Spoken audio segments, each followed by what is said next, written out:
Good morning. If you haven't guessed, this class today is for the dogs. And I'm surprised that none of them showed up.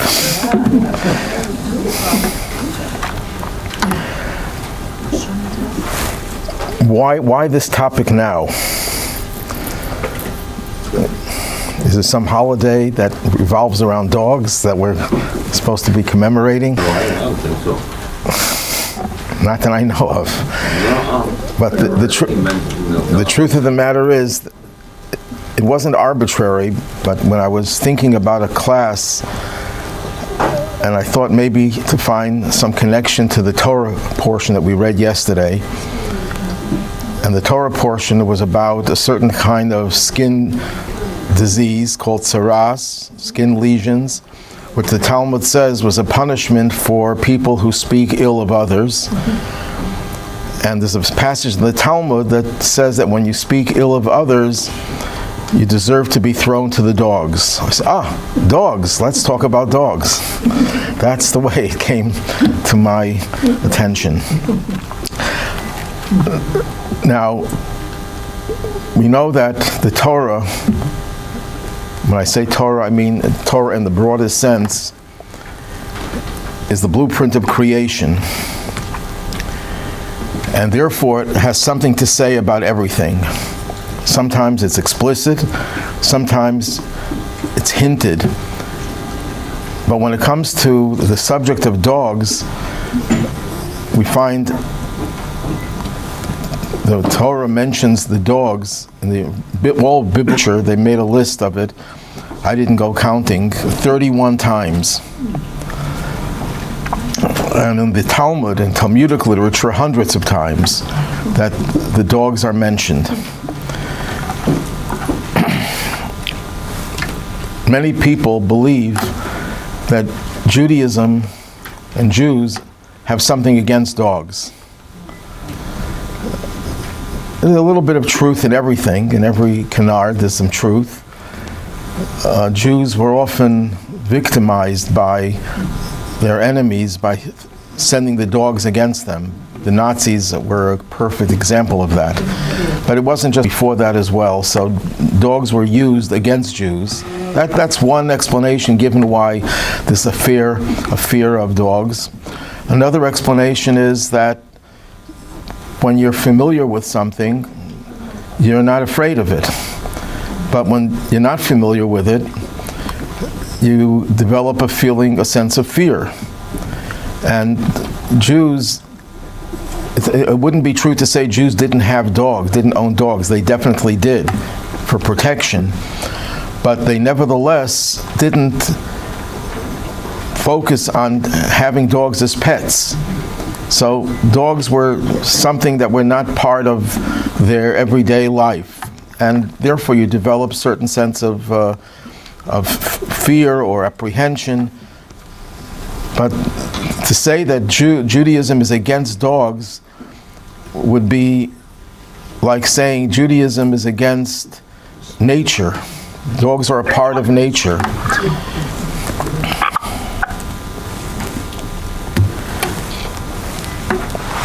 The truth is that if you look in Jewish literature, biblical, Talmudic, and post-Talmudic, you'd find that there are both positive and negative characterizations of how a dog is viewed. But when we talk about positive and negative, good and bad, we're not talking about morality. You can only say that about a human being. A human being is good or evil, depending on the choices that human beings make in their lives.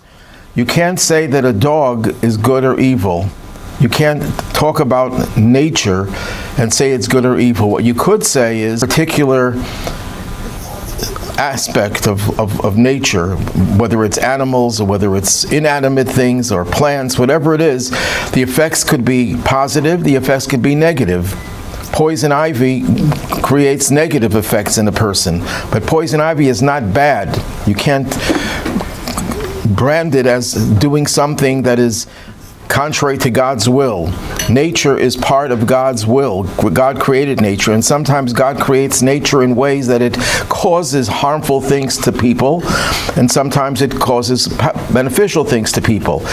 But you can't really brand nature, and therefore you can't say that a dog is really good or bad. If a person uses the term good or bad, it means good for me in this particular moment or bad for me in this particular moment. When the dog bites you, it's not good for you, but it's not that's point number one.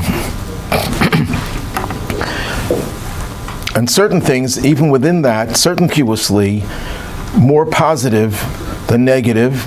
Like you see a beautiful sunrise, people will see the positive. They don't see anything negative about the fact that the sun could cause you to get sunburn. You can be harmed by it. But you focus on the positive, and certain things are conspicuously negative. They're part of God's nature. A tornado, for example, a hurricane, other natural catastrophes are conspicuously negative to us, but they're not really positive or negative. They have no will. They have no free choice. They're part of a natural system. That's point number one. Point number two, very often when we talk about animals, we're really talking about people who behave like animals. And some behaviors of animals are positive, and some are very negative if people adopt those behaviors. So if a human being behaves like a ferocious beast, like a lion in the jungle, well, the lions don't even roam the jungles, they say. They're in the savannah. We often associate lions with the jungle. When you're in that kind of setting, and you behave like that, you're an evil person. If you behave like that lion, to devour other people, destroy others' lives.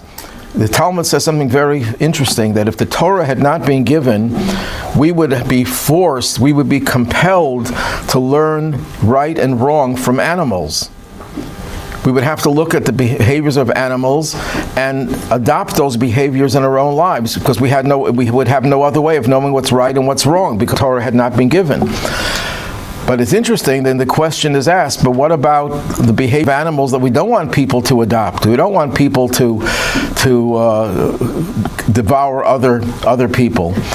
So you have to be very discriminating. You have to be able to filter out the negatives, the behaviors of animals when adopted by humans, and you have to embrace the positive. This is the way I understand the words of the Midrash that says that Abraham knew all the Torah. How did he know the Torah? It wasn't given yet. So the Midrash says something very cryptic. It says he used his kidneys. And I always wondered, what does that mean? If it says he used his brains, or even he used his heart, but he used his kidneys, how do kidneys teach you right from wrong? And my interpretation, I can't vouch that it's right, but this is one possible interpretation, that kidneys are a filtration system. Kidneys filter out the toxins and other things that are not good for you. Abraham learned Torah from nature, but he had a good filter. He knew what part of nature you should reject and say, no, I don't want to behave like a tornado. I don't want to behave like an earthquake. I want to behave like an animal that does things that are positive. So that's what we have to realize. When we talk about dogs, positive or negative, we're not judging the dog itself. We're judging either the effects of the dog's behavior, or we're discussing the behaviors of the dog as it's contained within a human being. One of the ideas behind sacrifices, when the person brought a sacrifice, the Torah, when it introduces sacrifices, it says, Adam ki yakriv mikem, a person who will offer from you. And the grammar should have been the other way, one of you who makes an offering. So the Alter Rebbe, the first Chabad Rebbe, explains that the whole purpose of the sacrifice was from you, from the animal within you, from the animal within us. So when we talk about dogs, we're talking about the dog within us as well.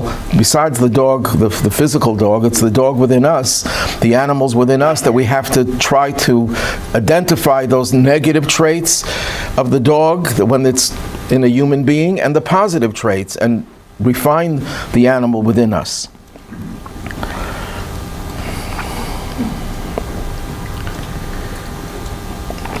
some evil people are compared to dogs, and some righteous people are compared to dogs. One of them is Kelev, one of the 12 spies that scouted the land and came back with a positive report, instead, unlike the others. His name was Kelev. He was Moses' brother-in-law, the husband of Miriam, and he was a very righteous person. And his name Kelev has the very same consonants as Kelev, as dog. I remember seeing, I couldn't find it, but the source that identified him with the dog.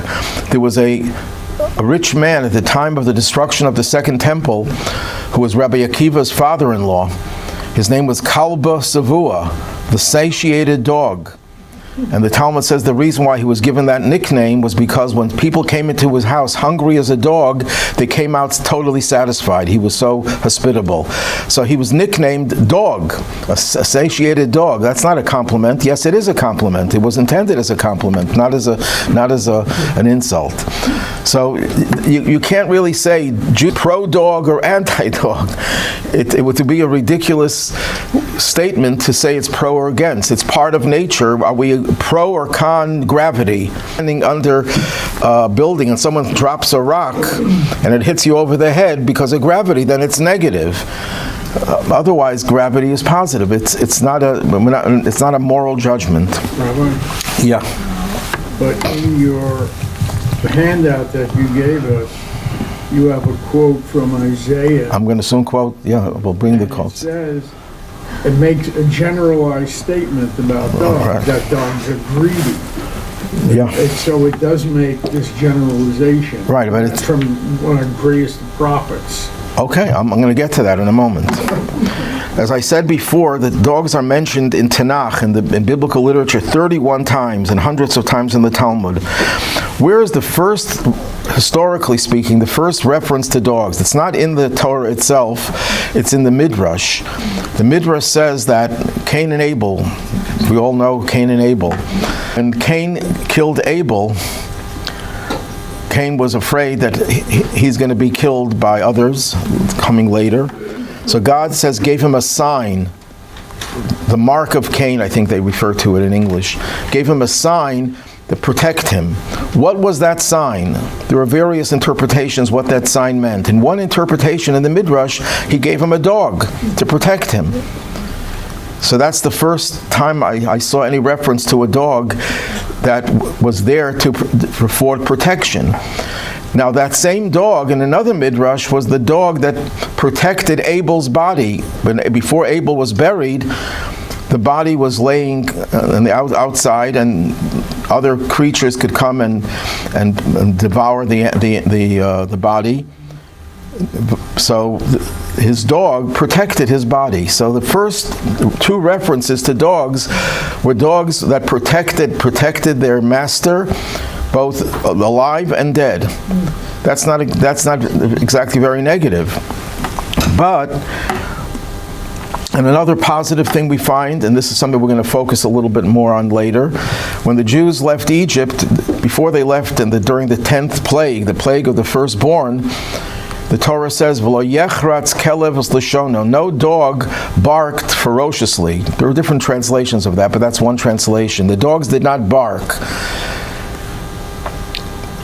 That was considered to be a praise of the dogs, and the dogs were rewarded because of that. And what was the reward? Another biblical verse, that when a person finds an animal that was injured, and the animal was later on slaughtered, but it had this fatal injury, it would prove to be fatal if it hadn't been slaughtered. What are you supposed to do with that meat? It's not kosher. It's called, in Hebrew, treifa. That's where the Yiddish word treif came from, which means non-kosher, which is a generic word for anything that's not kosher, but it means specifically an animal that was injured and later slaughtered and can't be consumed by a human being. What do you do with it? You throw it to the dogs. You give the dogs are singled out, that they get the special cut of meat that you would ordinarily not give them. So those have positive connotations. Then I quote from the book of Samuel, Amaya, dog's head.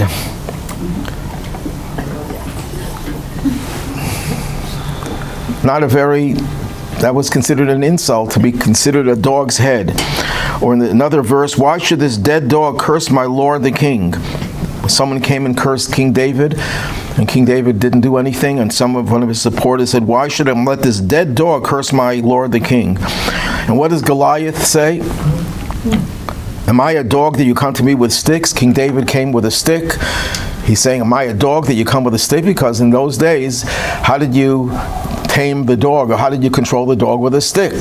In the Chad Gadya, in the hymn that people say the Seder night, it has the story of the kid, the father who bought a goat, a kid, and the kid was then eaten by the cat, and the dog bites the cat, and the stick hits the dog. So that's a symbol of how people would control the dogs with a stick. And he comes and says, are you coming to me with a stick? Am I a dog? And King David, when he describes his enemies, he says, they surrounded me like dogs, or saved my soul from the dogs. Then the verse that you referred to from Isaiah, the dogs are greedy, they do not know satiation. What does that refer to? The dogs are always showing that they're hungry. They're always looking for food, and they're never satisfied. They're always looking for more food. Now, of course, if you own a dog and you feed the dog regularly and you give it good nutrition, the dogs are not going to be searching for food, or I don't know. What? The dog is always searching. Always searching for. Okay, so that's his nature. Biological state. Okay, so that's what Isaiah is saying, that the dog is greedy, always wants more and more, never satisfied. But it's not greedy then. Well, that's an English word. Not greed. We anthropomorphize the dog. Right, because that's the English language doesn't have dog language. It has human language, and we could call that as the greedy. Another translation would be arrogant. It has a lot of chutzpah. Now, in the Talmud says you shouldn't live in a city where the dogs don't bark. In other words, you want to have some nasty dogs that can bark loud for protection. On the other hand, the Talmud says you're not allowed to raise a nasty dog in your home unless it's on the leash, unless it's not there to terrorize people. The Talmud tells a story of a pregnant woman who lost her offspring because of the fright that she experienced when a dog was barking at her and lunging at her. So, is the Talmud pro or con the dogs? Could you own a dog? It depends. If you need it for protection, if you need it for a service dog, or any dog that provides a service for a human being, yes, absolutely, it's a positive thing. If it's a dog that terrorizes people, it just runs not on a leash. There are people who let their dogs roam the streets without putting it on a leash, and it frightens people, and it can threaten people. In some cases even harm people physically. That's wrong. So it's not a pro or con of dog. It's you're talking about the effects of a dog. The same thing would be true with a weather pattern. You have a blizzard. Is it pro or con? Are we pro blizzards or against blizzards? If the blizzard threatens the lives of people, you do everything in your power to avoid it. The same thing with any other natural catastrophe. The same thing is true with dogs. Rabbi, I totally agree with what you're saying. However, in Jewish homes, there's, or especially Orthodox Jewish, right, much less of a tendency to have a dog than there is in other Jews. Okay, the reason for that, I think, is very simple. In the olden days, when Jews lived in farms, and they had to protect the sheep from the wolves, when they had to protect from bandits, and they had dogs. They had animals. People who had bakeries would have cats to eat the mice. But when Jews moved to urban areas, and you no longer need the dog for protection in most cases, and Jews live in good neighborhoods, if there's such a thing anymore, but in the olden days, there were neighborhoods where you didn't have to worry about crime. You didn't need the dog for protection. You didn't need the cats to eat the mice. So the only reason you would have a dog was for as a pet, as a companion. When you have a large family, you have 5 kids, 10 kids, 15 kids, you don't need a dog for companionship. You don't need a pet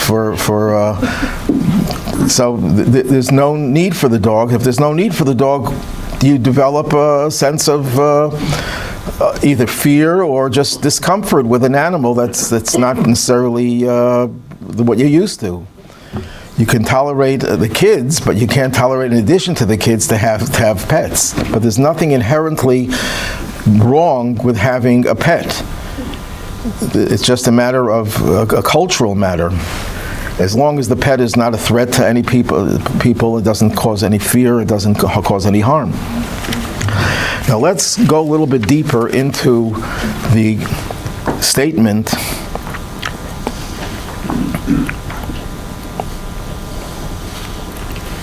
the dogs did not bark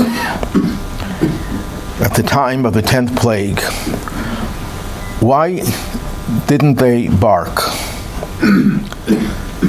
Not to warn. Well, before we get to why they didn't bark, what's the big deal they didn't bark? So commentators explain, one commentator called Das Kanem about 800 years ago, that when the angel of death is in the vicinity, dogs bark. The Talmud says that when Eliyahu comes to town, Eliyahu Hanavi, the prophet Eliyahu, not our friend Eliyahu, when he's in town, maybe the same thing is true with him, the dogs rejoice, the dogs laugh, or they wag their tails, that they're happy. When the angel of death comes to town, they bark. And here, the plague of the firstborn, the angel of death was around, so they didn't bark. That's the novelty, that even though the angel of death was there, they didn't bark. But the question is, why didn't they bark? And there were various explanations. One commentary says that all the plagues did not necessarily prove that God was doing this because he loves the Jewish people. He was doing it because they were victims. There's a thing that God takes up for victims. Even if the victim is not such a righteous person, is not so hot, not so great. But God protects the victims. But the dogs barking or not barking was not a protection of the victims. So if by not barking, God was trying to show, I'm doing this in honor of the people. I love them. I'm not just protecting it because they're victims. I'm protecting them because I have a special relationship with them. That's one interpretation.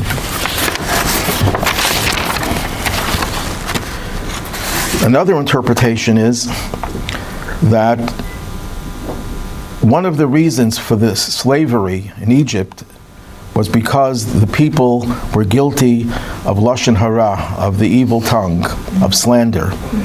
It started off with Joseph and his brothers. Joseph slandered his brothers to his father. Then later on, Moses, when he strikes the Egyptian, the next day he sees 2 Jews fighting, and one of them says, are you going to do to us the way what you did to the Egyptian taskmaster? And Moses got scared. He says, the people are informants. They're going to slander me. I don't know if they deserve to be liberated. So this idea that Jews were guilty of lashon hara, of slander, of speaking ill of others, was the sin for which they were in slavery and for which they were suffering so much. But at this point, the Jews had been cured of that illness, had been cured of that negative behavior. And because of that, the dogs, where it says in the Talmud, I mentioned at the very beginning, that a person who speaks ill of others deserves to be thrown to the dogs, that you identify with the dog. In this case, the dog's trademark barking was no longer necessary, because that was something that they were no longer guilty of, and they no longer had to be identified with the dogs. A great commentator, his name is Rabbi Yeshua Greenberg, when I was discussing this with him, came up with a very nice interpretation. Why do dogs bark when the angel of death is around? It's a protest. They're protesting against the effects of the angel of death. But here they didn't protest because they agreed to the plague. This plague was one that God brought, so they said, even though we don't like the idea of the angel of death coming around to wreak havoc on us, in this case, we agree with it.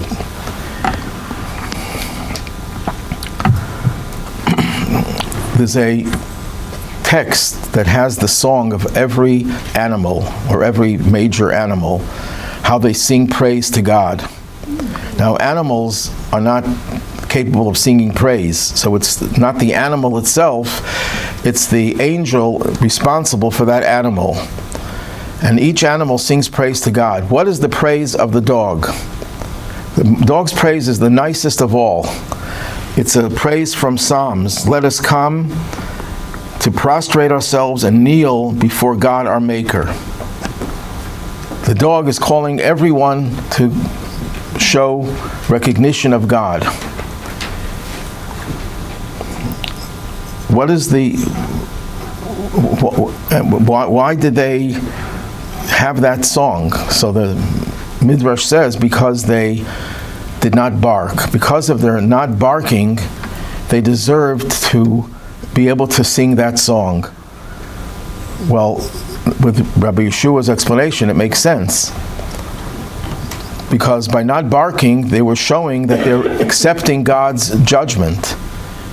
They were not protesting. So the dog's bark is a symbol of people protesting not necessarily things that are bad, but just protesting. The dog has a lot of chutzpah. We'll soon get into that. The Talmud says that there are three entities that have chutzpah. Among the birds, it's the rooster. Among creatures, animals, it's the dog. And among people, it's the Jews. So the Jews are compared to dogs. Would you say that that's a negative or a positive? Well, I'm going to soon explain it's both. It's both. But when dogs are protesting, in a certain sense, that's a negative. But when it came to the 10th plague, the dogs ceased protesting. They accepted God's judgment.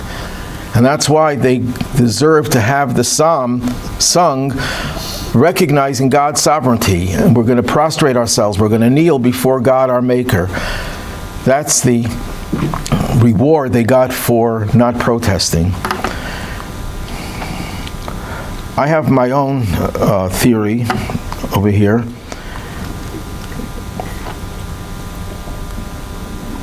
It says there were three things that happened as a result of their not barking. Number one, we just said that they were able to sing this psalm. Number two, that they were given the meat that isn't kosher.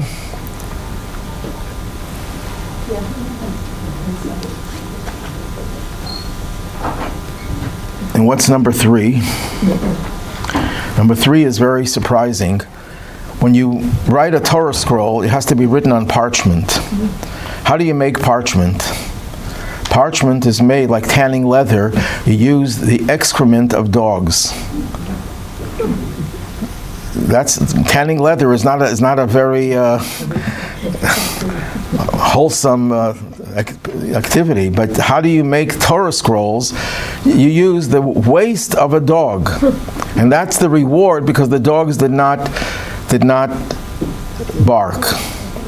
How do we put all those three things together? So one possible way of explaining it, the Talmud says that dogs keep food in their gut for 3 days. In other words, they don't get fed all the time, but they can survive. But when they look at people eating heartily, they're very jealous. They're greedy. They want to have some of that, and they bark because they want more.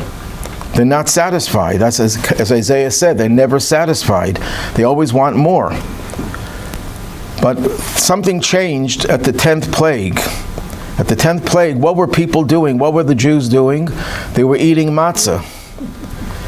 The Ibn Ezra, one of the greatest Bible commentators who lived about 900 years ago, says that in the Haggadah we say, this is the bread of affliction that our fathers ate in the land of Egypt. It sounds like they always used to eat matzah. Why did they eat matzah? So the Ibn Ezra says, I was a prisoner in India. Ibn Ezra traveled extensively 900 years ago, and he was imprisoned in India, and they fed me matzah. Why? Because matzah stays in your gut for a long time, and you don't have to feed the prisoners that much. So, when they were eating matzah, the people were no different from the dogs. Because the dogs don't have very much, they have to rely on the food that stays in their gut for 3 days, and the people also were eating matzah. So they had no reason to bark. When they bark, when they see people eating gourmet food, and they're eating the scraps. But when everyone is eating the same thing, they didn't have any reason to bark. But then, people were also eating the Paschal lamb. So why didn't they bark at that? They would also like some of the Paschal lamb. So my explanation is, there's a law that Torah says you're not allowed to break the bones of the Paschal lamb. Why can't you break the bones? So the Chinuch, one of the medieval commentators who explains the reasons for all the commandments, he says because that's what dogs do. Dogs like to bite into bones and break bones. He says to show that the Paschal lamb were not like dogs, they were in a higher level, and that's something that dogs recognized. Of course, I don't mean the dog consciously recognized this. That's the angel who's responsible for the dog realized that the people are rising above the level of dogs, and they're not eating the food the way dogs would eat it, and therefore the dogs had respect for that, and they didn't bark. And as a result, they got all these rewards. The reward that they were able to sing such lofty praises, because the dog normally is greedy and knows no satiation. Here they changed, that attitude changed. The dogs rose above that, and they were able to recognize the presence of God the way a human being would recognize the presence of God.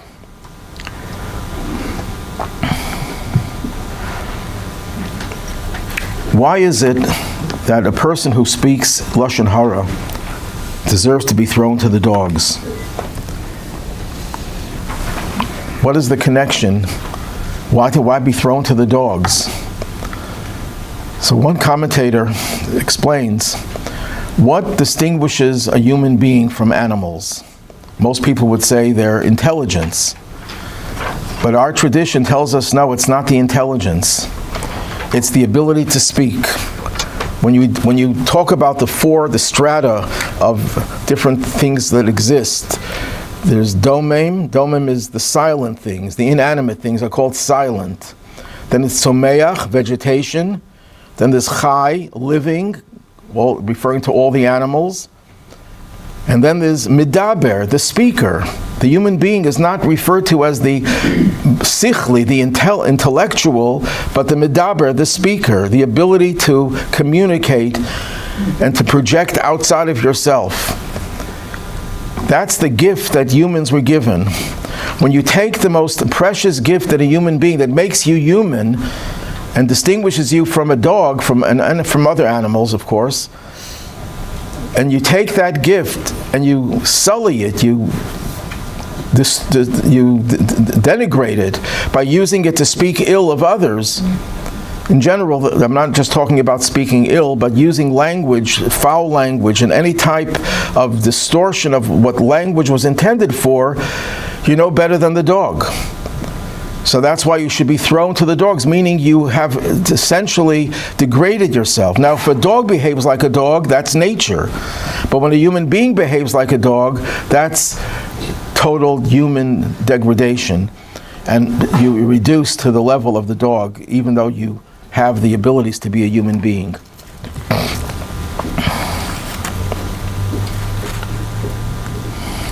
Maharal, great Jewish Kabbalist and philosopher and Jewish leader about 400 years ago, he explains that the reason why you deserve to be thrown to the dogs, because dogs could control themselves, or they did control themselves in Egypt. they didn't bark. But the one who speaks Lashon Hara does not have any self-control. They just have to say the words that they speak ill of others. Someone asked, this is half serious, someone asked the question, the dogs get praised for not barking, yet the frogs ran into the ovens. Isn't that a greater sacrifice? Why don't we see praise of the frogs? The frogs will get praised. They get the worm or whatever. They get some reward. They don't give a reward to the frogs. We give a reward to the dogs for not barking. And this commentator says, and it's half serious and half in jest, sometimes it's harder to control what you say than it is to run into an oven, to risk your life. It's such a temptation when you have something juicy gossip to say about someone and you can't control yourself. That's more difficult than risking your life to save someone.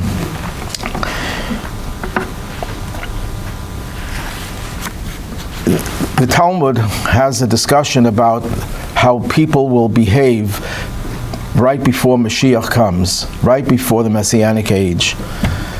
And one of the things it says, Pnei Hadar Kepnei HaKelev, the face of the generation, which means the leaders, that's how it's interpreted, are like the face of a dog.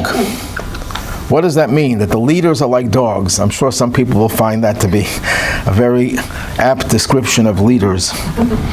What does that mean, the face of the dog? So Rashi gives two interpretations. One, he says that literally they'll look like dogs. I think there was a publication that was showing people and their dogs how they look the same. There is such a thing. But the leaders will look like dogs, which means that the leaders have so denigrated themselves that they have the appearance of animals. But then Rashi says it means something else. They have no shame. The dog has no shame. The dog will relieve itself in public. It has no shame. And these leaders have no shame. But one commentary, the Iyun Yaakov, who lived about 300 years ago, he says the dog has chutzpah. A little dog will start barking at a huge person or a huge dog. And it takes a lot of chutzpah to do that. And the leaders of the generation have a lot of chutzpah. But I like the Rabbi Yisrael Salanter. He was the founder of the Musar movement. He gives a very beautiful explanation. He says a dog runs ahead of you. When you're taking it for a walk, it runs ahead. In other words, it's the leader. But when it comes to a fork in the road, it doesn't have Yogi Berra to tell him what to do. So what does the dog do? It turns around to see where supposedly the one who he's leading, which direction it wants to go. That leaders act like they're leaders, but they're really not leaders, they're followers. They determine their course of action based on where the people want them to go, because they don't want to be unpopular, so they don't have any real initiative to do what a leader has to do. Now, the Talmud, when it talks about the Messianic age, it says one of the things that will happen, consistent with what we just said before, is there'll be a lot of chutzpah. The young will rebel against the elders, and there'll be a tremendous amount of chutzpah. And the symbol of chutzpah among animals is the dog. So is that positive or negative? So what I'm submitting is that every negative trait that is ascribed to a part of nature is just one aspect of it, because there are also positive features. Everything has positive, everything has negative. Some things are more conspicuously positive than others, but they're all positive and negative. Chutzpah is a negative, obviously. When young people talk back to their elders and act with disrespect, that's a negative. But it's also a positive.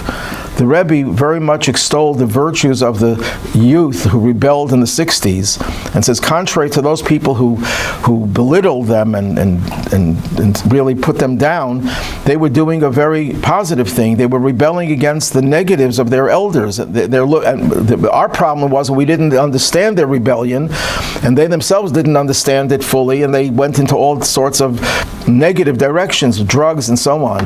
But the idea that youth are rebelling is a positive thing. And it says that before Mashiach comes, Eliyahu is going to come, and he's going to restore the hearts of the fathers through the children. That the children, normally throughout Jewish history, the pattern was the parents, the elders, guide the younger generation.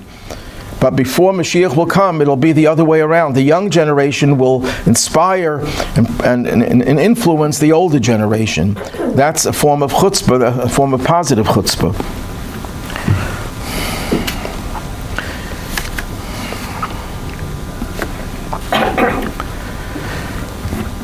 The dog has insatiable appetite. And that's why it says dogs, when they bark in Hebrew, how do you describe barking in Hebrew? Hav. That's how Hebrew texts describe a bark. Hav. In Yiddish, the word for barking is hafkin. Hav. What does hav mean? It means give me. Always on the receiving end, always asking to be given. Never sharing, always taking, never giving. That's negative. That has a very negative connotation. On one hand, that's why they're described as greedy, but it's also a positive trait. When we're greedy because we want more knowledge, we want more inspiration.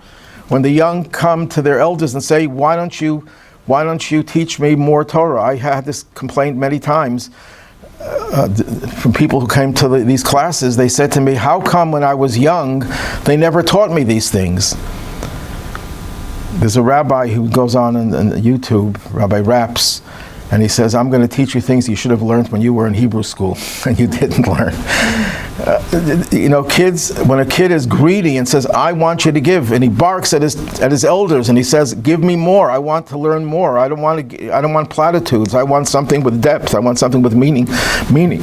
Contrary to what I've heard from students who told me that Judaism doesn't have anything in it, and they gravitated towards other cultures and other religions because they felt Judaism was bereft of any real true depth. And the elders were guilty of not feeding them. You don't feed your dog, the dog starts to bark. Well, that's why the youth started barking in a certain sense, and they were upset at the elders. Consciously or subconsciously, they were doing it because they wanted more. That's positive.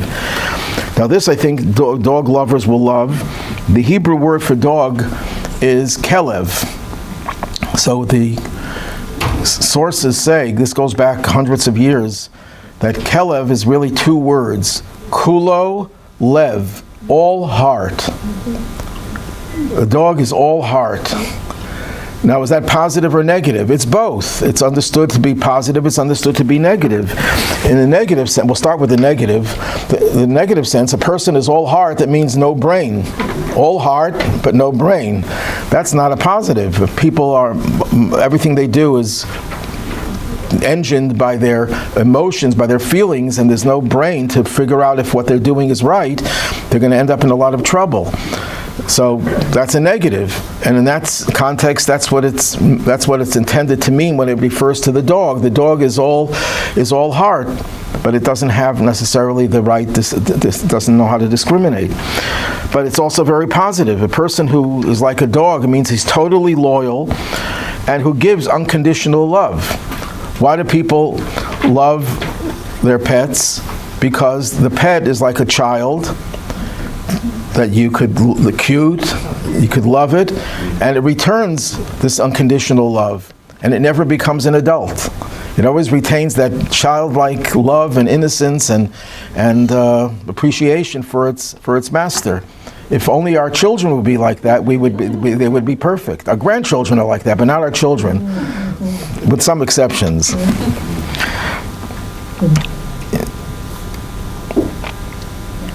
The Talmud talks about how the dog can sometimes sense danger before we ourselves sense danger. It's so sensitive to us. And the Talmud tells stories of dogs giving their lives to save their masters. One story of the dog, there was some poison that the person unsuspectingly was about to drink, and the dog tried to warn the master, that's not good, don't drink that. But the master didn't understand the warning, so the dog went and drank the poison and died. The dog gave its life for its master, to protect its master. That devotion, that loyalty is a very positive trait, and when a human being behaves that way, that's considered a very positive. And how do you reward the dog? To reward the dog by showing our gratitude to them.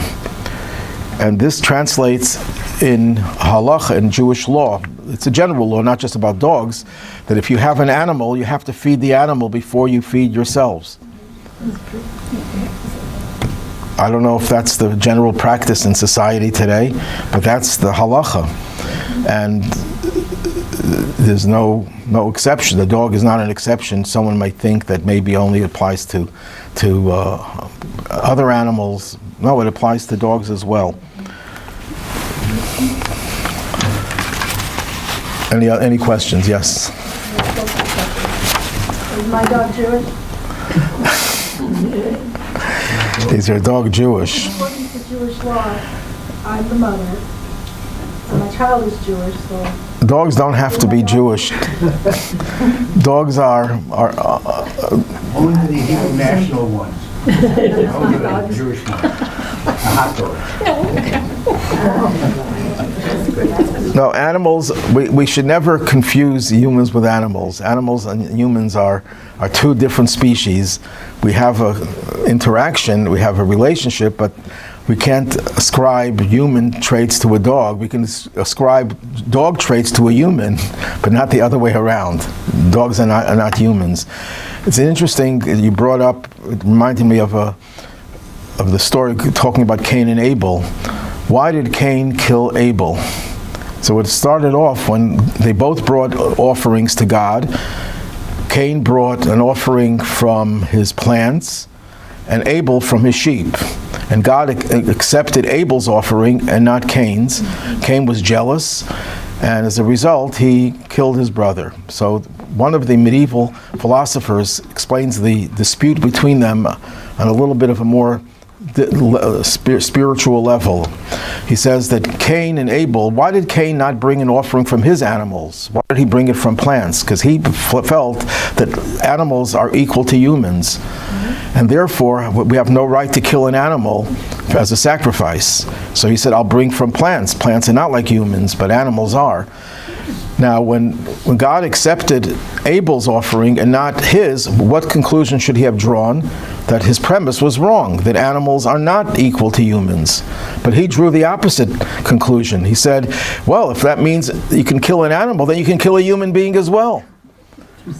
So the danger of equating animals to people is that instead of elevating animals, people will demote and degrade humans and say, well, humans are like animals, then we don't have to treat humans any better than animals. And that will not end up good for the humans or the animals in the end. Yes? Any thoughts on, the kind of recent trend where they're teaching dogs and cats and birds how to use like those buttons to communicate?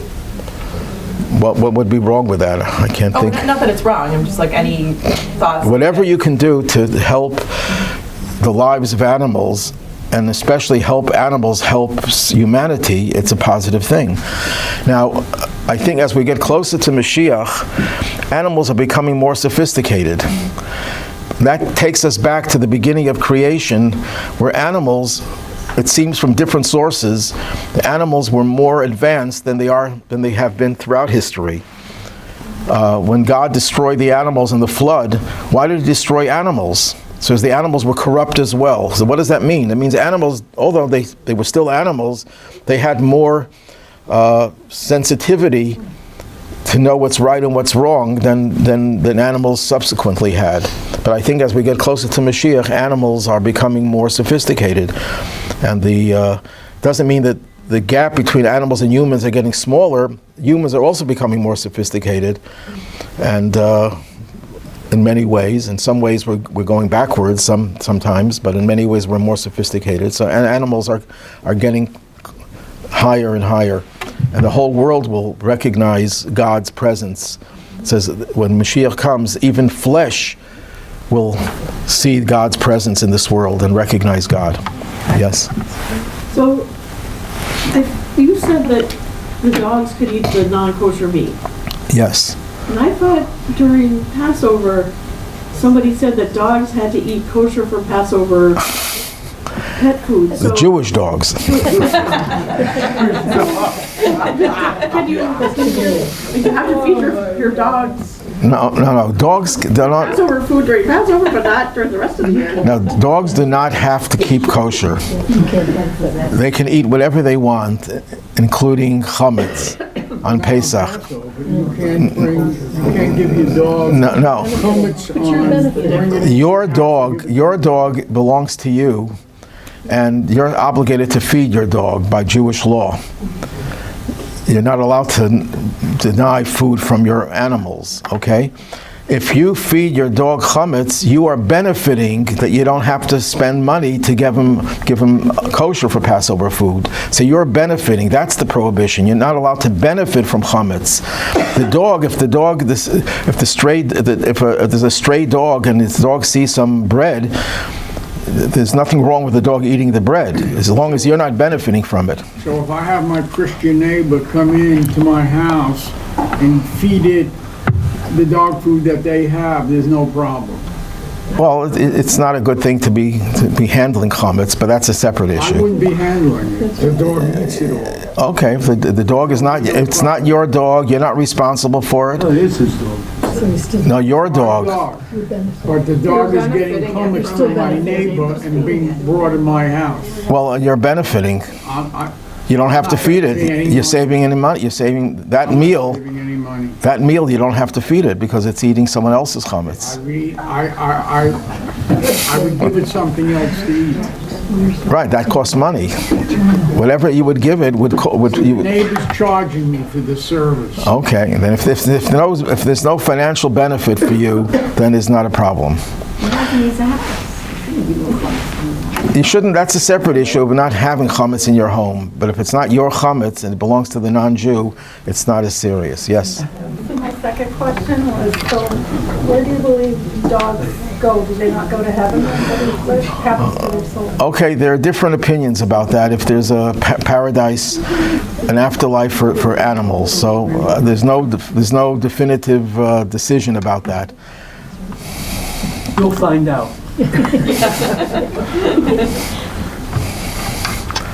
Any other questions? So, in conclusion, Judaism is not pro or con to dogs. It's pro and con to the certain traits of dogs. It's pro and con to the way we have to handle dogs. You're responsible to treat a dog with compassion. You're not allowed to be cruel. One of the commandments in the Torah, according to most opinions, it's biblical. Causing pain to an animal is against the Torah. And withholding food from it is a form of causing pain. And you have to feed your animal before you feed yourself. Yes? Rabbi, somebody asked the question about dogs, where they go to heaven or whatever. Yeah. And you said there's no definitive decision made about it. Right, because Okay, no. if the dogs would come and ask the question, we'd have to give them an answer. That's But not my question. yeah. My question is, when you say there's no definitive decision, it sounds like, to me, again, the issue of oral Torah and written Torah. Right. That humans have the right, because it's not, when you say there's no definitive decision, you're not talking about God. You're talking about the rabbis and Okay. what they decide. Okay, this is a whole lecture in itself. But briefly, when God gave us the Torah, He gave it to humans, and He told them, I want you to use your mind in interpreting the Torah based on the existing teachings of Torah, and God knows that human beings will have different opinions. Now, as long as you're not just any human being, it's not just anyone could voice their opinion. It has to be someone who's steeped in the knowledge of Torah and the methodology of the Torah, and they'll still come up with different opinions. So there's an approach. What do you do when there are differences of opinion? Generally speaking, you follow the majority. But when there's no majority, and it's not a relevant question, no one's going to come to a decision and say this is the way it is. It's irrelevant to us if the dogs have paradise or they don't have paradise. It's not a practical matter. I'll give you an example right now. Irrelevant. It's irrelevant to you. It's not irrelevant to And it's not there's no practical application of it. You don't treat the dog any differently one way or the other.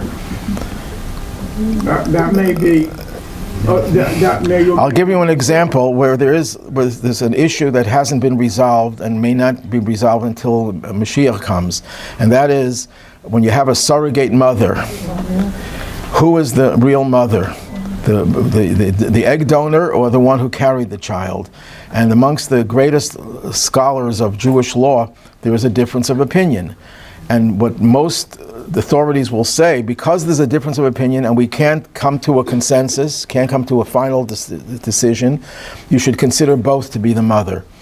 And if one of them, let's say, is Jewish and one is not Jewish, you would go through conversion just to be sure. But that's an example where there's a dispute because God put the matters of Jewish law into the heads and the minds of great scholars, and if they come up with different opinions, you have to go by the majority, but it's not always possible to get a majority. So that remains, the Talmud concludes a lot of discussions with the words teku. Teku literally means it remains a question, and it's understood to mean that when Mashiach comes, Eliyahu, maybe you, will answer all these unanswered questions. Rabbi, I understand the point that you were making. Then there's an issue that comes up that is not clear in the Torah, like let's say about the use of electricity or the internet or whatever. Somebody's got to figure out in Judaism about how you approach it. And I understand that. And that, so this is how a decision is made. But to hold that decision equal to something that God says is not the same. No, you're right, and you're partially right. We don't consider what a rabbi today is going to rule on the same level as what it says clearly and explicitly in the Torah. But in terms of God's will, if God says, "I want you to go through this process," I'll give you an example, a contemporary example. The Rabbi would tell people would ask the Rabbi questions about medical issues, and the Rabbi would give answers. And then, the last years that we were able to get answers from the Rabbi said, speak to medical questions, get a medical opinion, and get a second opinion, and if they disagree, get a third opinion. And some Hasidim thought they'll be smart, and they said, he still asked the Rebbe. So the Rebbe said, I already told you what my opinion is. He said, if you value my opinion, that is my opinion. You should go and consult with two or three doctors. In other words, sometimes you express your will in a very definitive way, and sometimes you express your will through another method. But that's still God's will. Right, but at some level, this is also the book of Job. Job cannot accept even God's decision, what God has said. And the people all tell Job, if this is what happened to you, then you must have done something wrong. And Job says, no, I didn't. And Job insists on going to God, and it does not reflect anything about his lack of belief in God. He totally accepts God, but he wants to protest, and that I think Hashem wants from all of us. Our own existential reality counts, and it counts strongly if we experience that, as opposed to what the rabbis might conclude, and that is different for me to protest the rabbi than to protest God. That's a difference. Well, the Talmud says that, in a certain sense, it's even worse to rebel against the rabbinic law than it is against biblical law. Because when a person rebels against biblical law, it's not really rebellion. You're saying, I don't understand it. But when you rebel against rabbinic law, you're saying, I don't accept it. And not accepting is worse than not understanding and protesting it because you don't understand it. Job was protesting because he didn't understand why God was doing what he was doing. He didn't reject God's authority. There's a very big difference. But that's another subject for another time.